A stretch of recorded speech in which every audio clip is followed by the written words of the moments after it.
5 അല്ല 50 വർഷം ജീവിച്ചാലും ഒന്നും സംഭവിക്കത്തില്ല. എവിടെയെങ്കിലും ചില പിഴവുകൾ വന്നിട്ടുണ്ടെങ്കിൽ നമുക്കൊന്നും ചെയ്യാൻ പറ്റത്തില്ല. പരമനാറി പട്ടി കഴിവരടാ മോളെ. ഡോക്ടർ ലളിതാംബിക, ഉഷ ജോസഫിന്റെ ശസ്ത്രക്രിയ നടക്കുമ്പോൾ ആലപ്പുഴ മെഡിക്കൽ കോളേജിൽ ആ ശസ്ത്രക്രിയ നടത്തിയ യൂണിറ്റ് മേധാവിയായിരുന്നു ഡോക്ടർ ലളിതാംബിക. എന്താണ് അന്ന് സംഭവിച്ചത്? ഇത് 5 കൊല്ലം മുമ്പുള്ള കാര്യമായിട്ട് കൃത്യമായിട്ട് എനിക്ക് അറിഞ്ഞുകൂടാ. ഇപ്പം ഈ TV-യിലൊക്കെ വന്ന് കണ്ട കാര്യങ്ങളാണ് നമുക്കറിയാം. ഞാനിപ്പോൾ റിട്ടയർ ചെയ്തുകൊണ്ട് എനിക്ക് കേസ് ഷീറ്റോ ഒന്നും കിട്ടത്തില്ല. അതുകൊണ്ട് എനിക്ക് അതിനെപ്പറ്റി പ്രത്യേകിച്ച് കൂടുതലായിട്ടൊന്നും അറിയില്ല. മനസ്സിലായി. അന്ന് ആ യൂണിറ്റിന്റെ മേധാവി അല്ലെങ്കിൽ ഡോക്ടർ ലളിതാംബികയുടെ യൂണിറ്റ് ആയിരുന്നു ഈ ശസ്ത്രക്രിയ നടത്തിയത്.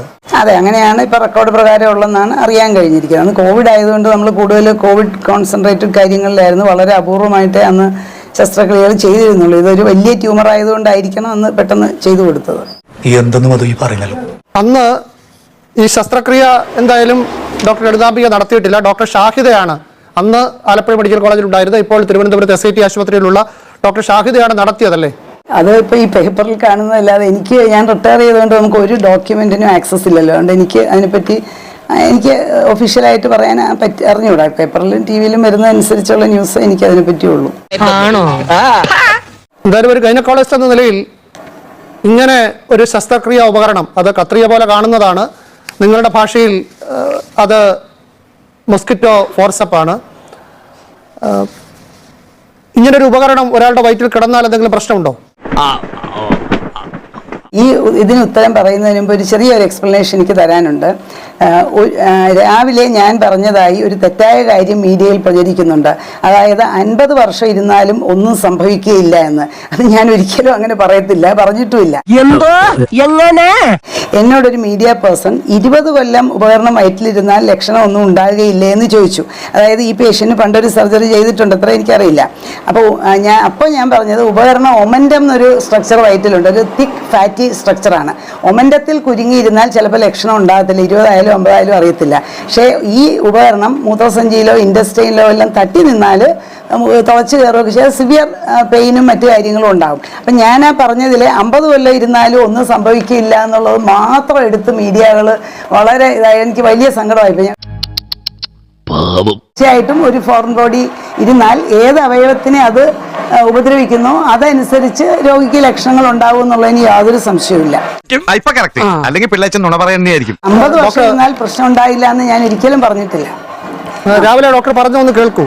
ഇത് വയറ്റിലുള്ളതുകൊണ്ട് ഒന്നും അറിയത്തില്ല, വെക്കാന്നല്ല, തെറ്റാണ്. പക്ഷേ വയറ്റിൽ ഇത് ഇരുന്നുകൊണ്ട് ഒന്നും അറിയാം. ഇത് പണ്ട് 20 കൊല്ലം മുമ്പ് വെച്ചതും ആകാം, ഇപ്പൊ വെച്ചാന്നുള്ളതിന് ഒരു തെളിവുമില്ല. ഇനിയിപ്പോ എല്ലാ കെമിക്കൽ ടെസ്റ്റ് കൊണ്ട് ഇൻസ്ട്രുമെന്റ് പഴക്കം കണ്ടുപിടിക്കുവോ അങ്ങനെ ചെയ്യും. ഡോക്ടർ, അപ്പോൾ യഥാർത്ഥ പ്രശ്നം മെഡിക്കൽ കോളേജുകളിൽ ഒരു സിസ്റ്റം ഇല്ലാത്തതാണ് അല്ലേ? അങ്ങനെ ഞാൻ പറയത്തില്ല. മെഡിക്കൽ കോളേജിൽ ചെയ്യുന്ന നല്ല സർവീസുകളെയും കൂടെ നമ്മൾ കണക്കൂടും. എന്തുമാത്രം നല്ല സർവീസ് മെഡിക്കൽ കോളേജിൽ ചെയ്യുന്നുണ്ട്. ഏത് റൂട്ടിലേക്കാ വണ്ടി തിരിക്കണേന്ന് എനിക്കിപ്പോ മനസ്സിലായി. ഒമൻറ്റത്തിൽ മാത്രം ഇരുന്നാൽ വർഷങ്ങളോളം ഒന്നും വരത്തില്ല. അത് നമുക്ക് അനുഭവമുണ്ട്. ഈ കോപ്പർട്ടിയൊക്കെ പെർഫറേറ്റ് ചെയ്തിട്ട് 40 വർഷമായിട്ടും ഒരു കുഴപ്പമില്ലാതെ എക്സ്റേ കാണാം. അത് ചെറിയ സാധനം, പക്ഷെ അതും കോപ്പർ ഉള്ളതാണ്. കോപ്പർ ഹൈലി ഇൻഫ്ലമേറ്ററി റിയാക്ഷൻ ഉണ്ടാക്കുന്നതാണ്. ആ ഒരു അനുഭവത്തിൽ നിന്നാണ് ഞാൻ പറഞ്ഞത് ഈ ഒമൻറ്റത്തിൽ മാത്രം ഇരുന്നാൽ ഒന്നും സംഭവിക്കത്തില്ല, അറിയത്തില്ല. നമ്മൾ ഒമൻറ്റം ഭയങ്കര കട്ടിയുള്ള ഫാറ്റി ലെയറാണ്. ബെസ്റ്റ്. ഡോക്ടർ ഇത് പറഞ്ഞതിനെ കുറിച്ച് ആരോഗ്യമന്ത്രി പറഞ്ഞത് സ്വന്തം ജീവിതത്തിൽ അല്ലെങ്കിൽ വേണ്ടപ്പെട്ട ആർക്കെങ്കിലും ഇങ്ങനെ സംഭവിക്കണം എന്നാലേ ഇതിന്റെ വേദന മനസ്സിലാവുമെന്ന്. ഇല്ല, അതൊരു കാര്യമുണ്ട്. ഞാൻ ഓരോ പേഷ്യൻറ്റും എൻ്റെ സ്വന്തമാണെങ്കിൽ എങ്ങനെ ചികിത്സിക്കുന്ന ആലോചിച്ച് ചികിത്സിക്കുന്ന ഒരാളാണ്. ഞാൻ 38 വർഷമായിട്ട് ആലപ്പുഴയിലുണ്ട്. 3 തലമുറയെ ഞാൻ വലിയ കേടുപാടുകളില്ലാതെ തന്നെ ചികിത്സിച്ചിട്ടുണ്ട്. അതുകൊണ്ട് അത് മന്ത്രിക്ക് തെറ്റിദ്ധാരണ. എന്നാ പിന്നെ ഞാൻ മറ്റേത് ഞാനിപ്പോ മാധ്യമ പ്രവർത്തകർ പറഞ്ഞു കേട്ടത് ഡോക്ടർക്ക് ഇങ്ങനെ ഒരു കേസ് ഓർമ്മയില്ല, പക്ഷെ ചെയ്തില്ല എന്ന് ഓർമ്മയുണ്ട്. അതെങ്ങനെയാണ്? ഇങ്ങനൊരു കേസ് നടന്നിട്ടില്ല, ഞാൻ നടത്തിയിട്ടില്ല എന്ന് പറയുന്നു, പക്ഷെ ഈ കേസ് ഓർമ്മയില്ല. അത് എങ്ങനെയാണ് സാധ്യമാവുക? എങ്ങനെയുണ്ട് എന്റെ ബുദ്ധി കൊണ്ടുപോയി ഉപ്പിലിട്ട് വെക്കും. ഇതേ ഡോക്ടറെ തന്നെ വീട്ടിൽ പോയി കണ്ടതായിട്ട് മകൻ പറയുന്നു. ശ്രീമതി ഉഷ ജോസഫിന്റെ മകൻ പറയുന്നു പല തവണ ഈ ഡോക്ടറെ വീട്ടിൽ പോയി കണ്ടിട്ടുണ്ട്. അപ്പോ നോൺ പ്രാക്ടീസിങ് അലവൻസ് വാങ്ങിക്കുന്ന ഡോക്ടേഴ്സ് വീട്ടിൽ പ്രാക്ടീസ് ചെയ്യുന്നു എന്നുള്ളതാണല്ലോ. അങ്ങനെ ഒരു ഡോക്ടറെ വീട്ടിൽ പോയി കണ്ടിട്ട്, അതായത് സർജറിക്ക് വേണ്ടിയിട്ടാണ്. എനിക്ക് ഓർമ്മയില്ല, പക്ഷെ എങ്ങനെ ഞാൻ ചെയ്തില്ല എന്ന് പറഞ്ഞു എന്നുള്ളത്. അതിൻ്റെ റീസൺ ഇത് 3.5 കിലോയുള്ള ട്യൂമറാണെന്നും ഉള്ള ഒരു പേപ്പറിൽ നിന്നൊക്കെ നമ്മൾ വായിച്ചല്ലോ, മീഡിയ കണ്ടല്ലോ. അപ്പോൾ എനിക്ക് റിട്ടയർ ചെയ്യുന്നതിന് കുറച്ച് ദിവസം മുന്നേ ആയതുകൊണ്ട് ഞാൻ അങ്ങനെ ഒരു സർജറി ചെയ്തിട്ടില്ല എന്ന് എനിക്ക് ഓർമ്മ. കാരണം 3.5 കിലോ എന്നും ചെയ്യുന്ന സർജറി അല്ല. 3.5 കിലോ ട്യൂമർ എടുത്തിട്ടുണ്ടെങ്കിൽ തീർച്ചയായിട്ടും ഞാൻ ഓർക്കും. അതുകൊണ്ടാണ് ഇത് ഞാൻ ചെയ്തിട്ടില്ല എന്ന് ഞാൻ ഉറപ്പ് പറഞ്ഞത്. നീ വീട്ടിൽ വന്ന് കണ്ട് വീട്ടിൽ വരുന്ന ആളുകളെല്ലാം മറുപടി ഞാൻ പറയുന്നത് ശരിയല്ല. കാരണം അവർ പറഞ്ഞു എനിക്ക് പൈസ തന്നെന്ന് പറഞ്ഞാൽ പ്രൂവ് ചെയ്യാനോ ഡിസ്പ്രൂവ് ചെയ്യാനോ പറ്റത്തില്ല.